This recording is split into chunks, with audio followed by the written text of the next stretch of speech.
Look at it. When he said, I am that I am, he realized that they will not believe him. He said, not tell them. He said, if you tell them the God of their father, Abraham, they won't doubt you. Because they saw how Abraham manifested the dominion of a God.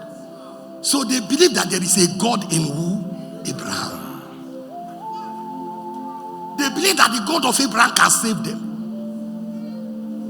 Because they've seen how this God of Abraham saved them from battles of the enemies. How he delivered them. How he gave them victory.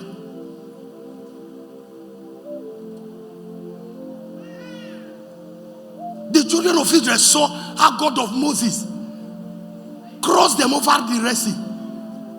They know Moses is a cloud, he's a God. If they must serve any other God on earth, they must serve him through Moses. They saw when he lifted up his chariot and put it in the Red Sea, and the Red Sea divided. They saw the miracle of that God. So if you are trying to introduce a God to them, and you want them to believe, that if you mention Moses, they will say, we know him. We know his God. We will serve his God. He will be able to deliver us from this trouble. Not just to be preaching and preaching and preaching and preaching. Use someone to delay people on earth. And you have not exhibited one single act of the dominion of the God you are talking. That is why Christians are helpless. Because they've not been able to identify and separate. He said, moreover, said to them, thus you shall say to the children of Israel, the Lord God of your the father, God of your father, the God of Abraham, the God of Abraham, the God of Isaac, the God of Isaac, and the God of Jacob, the God of Jacob, has sent me to you. Have sent me to you. This is my name forever. This is my name forever. And this is my memorial. This is my memorial to all generations. For all generation.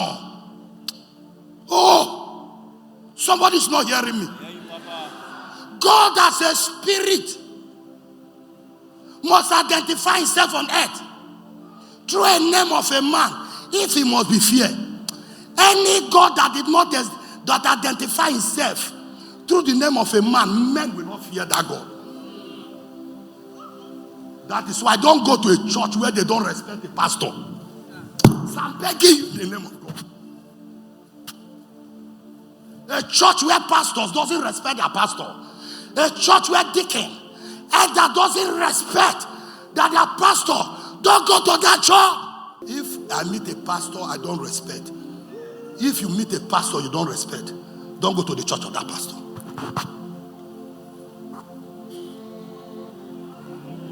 There is a God every man is looking for to worship.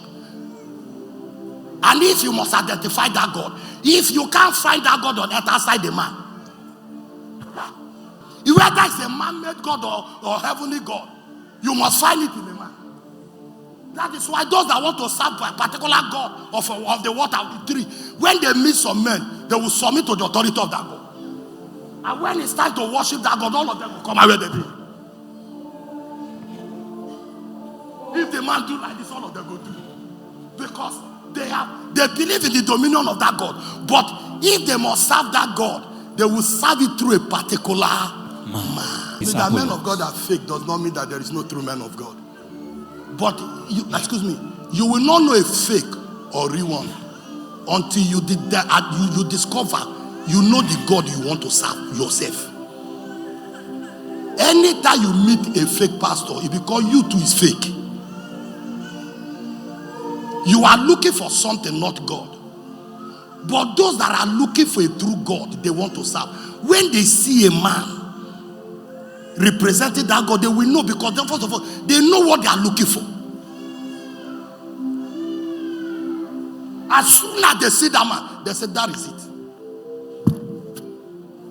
Finish. Nothing you will talk to them. That is it.